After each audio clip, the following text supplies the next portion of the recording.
Hi guys, and welcome back. What if I told you that you've never actually seen a color in your entire life? It sounds crazy, but it's true. That fresh green on a leaf, or that calm blue of the ocean, those colors aren't properties of the objects themselves. They are the result of a complex negotiation, a deal struck between photons flying through space, the cells in the back of your eyes, and the part of your brain that acts like a storytelling artist. In this video, we're diving deep into the weirdest and most fascinating truths about light and perception.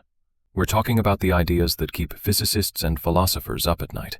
So buckle up, because by the end of this, you're going to start seeing the world in a completely new way. Number 10. Light is not color. Let's be clear about the product the universe is actually offering. It's electromagnetic radiation. It doesn't come in blue or red. It comes in wavelengths. Basically just numbers. A beam of light has no more opinion about its color than a number on a spreadsheet. Color is what happens after the product reaches the consumer, your brain. Your brain is the marketing department. It takes the raw data, the numbers, and says, "This is boring. I can do better." It then creates a stunning, full-color advertising campaign for that data and presents it to your consciousness. So yes, the world gives you numbers. Your brain sells you a custom paint job. And you, the happy customer, think that paint was on the product all along. That, my friends, is brilliant marketing. Number 9. Cones are messy color sensors.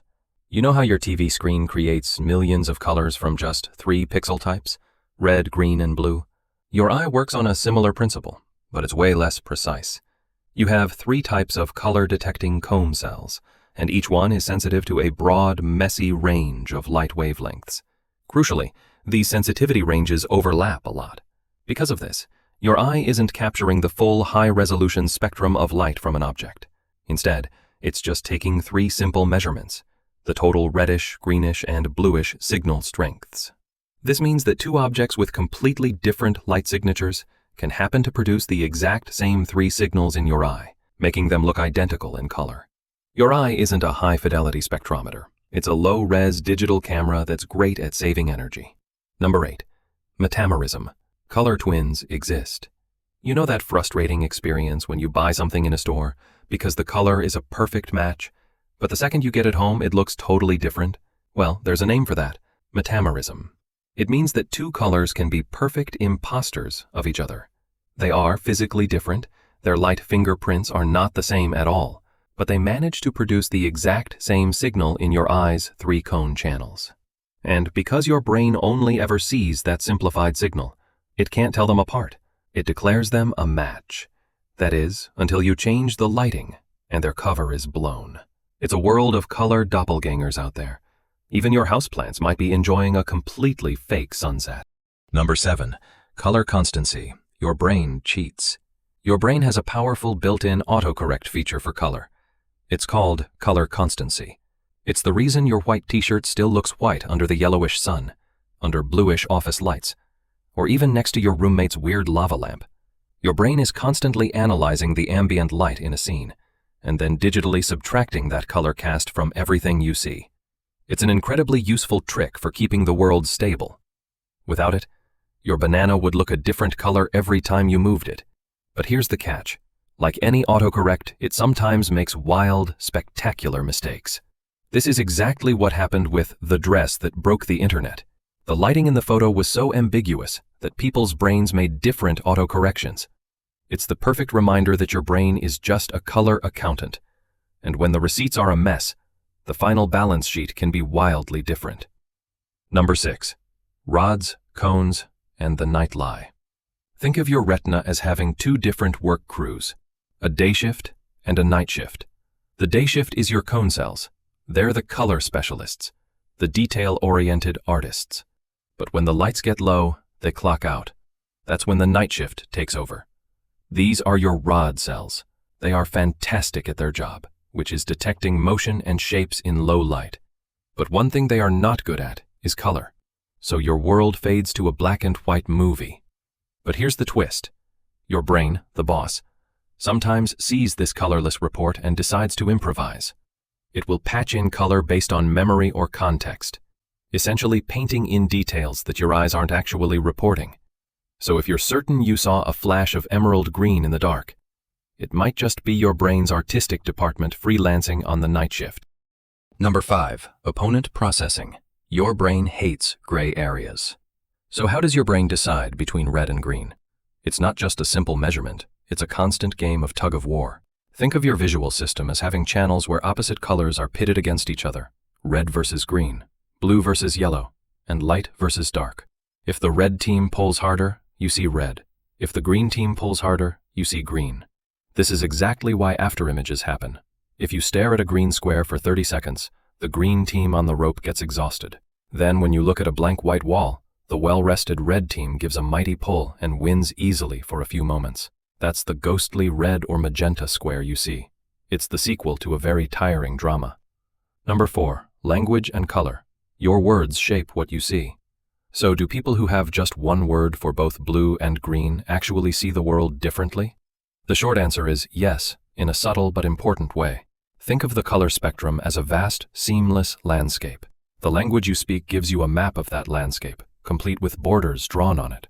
If your map has a clear border dividing the countries of blue and green, you'll be very quick to notice when you've crossed from one to the other. If your map just has one giant country called blue-green, you'll be a bit slower to spot the difference between two towns within it. Your words act like the borders on your mental map. They don't change the landscape itself, you still have the same eyes, but they train your brain to pay special attention to certain dividing lines. Your vocabulary quietly shapes your perception, all thanks to the color dictionary you were handed as a child. Number 3. Animals see what you don't. So here's the final reality check. We humans are running our perception on some decent hardware, our 3-cone system. But in the grand scheme of the animal kingdom, our tech is pretty mid-range. Birds are running a system with a UV upgrade, seeing a whole layer of reality that's invisible to us. The mantis shrimp is using hardware that seems alien, with more than a dozen channels for color information. Their software is processing a psychedelic opera of data. By contrast, most other mammals, like your cat or dog, are running on older, more limited hardware. It shows that every animal gets the visual software it needs to survive. The goal isn't to create a beautiful or true picture of the world. The goal is to get useful information. So your version of color isn't the real version. It's just your version.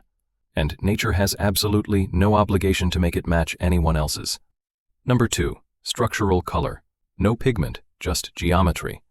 When you see the stunning, shimmering colors on a peacock's feather or a morpho butterfly, your brain thinks paint, but that's wrong. It's not chemistry, it's architecture. That brilliant, shifting color isn't made from pigments. It's created by microscopic structures, tiny, intricate patterns built into the feather or wing. These nanostructures are so precise that they physically bend and interfere with light waves, scattering some colors and canceling out others. This is why the color changes as you tilt it. You're not seeing a static die. You're seeing a dynamic light show produced by physical geometry. The universe is literally acting as a microscopic optical engineer.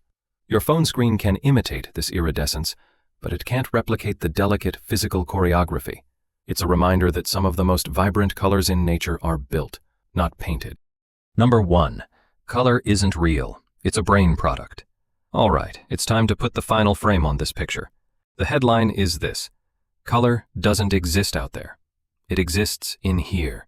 It is your brain's final, edited interpretation of how light behaves in the world. That apple isn't inherently red. It just reflects light in a particular way. Your eyes send a compressed report about it upstairs. Then the cortex, the great artist, gets to work. It checks the lighting. It pulls from memory. It considers the labels your language gave it. And after all that, it renders the final image: red. Sometimes that rendering is a reliable portrait of reality. Sometimes, as we've seen, it's a complete invention. But every example, from shimmering peacock feathers to the dress, proves the same thing. Color is a beautiful, convincing, and incredibly useful fiction. The world is a painting, and the artist is your brain. All right, so let's bring this all back to earth. What can you actually do with this information? Here's the practical summary. Lighting matters more than you think. If a color decision is important, art, design, fashion, check it in the lighting where it will actually live.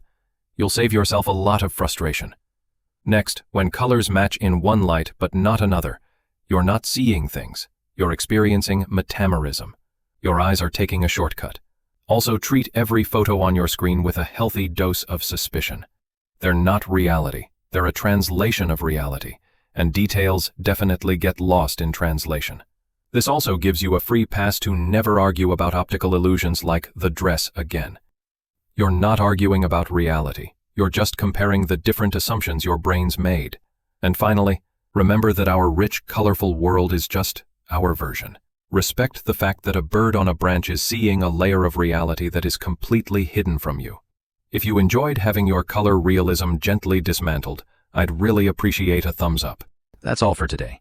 Thanks for hanging out with me. I've got more videos like this in the works, so be sure to subscribe. I'll see you in the next one.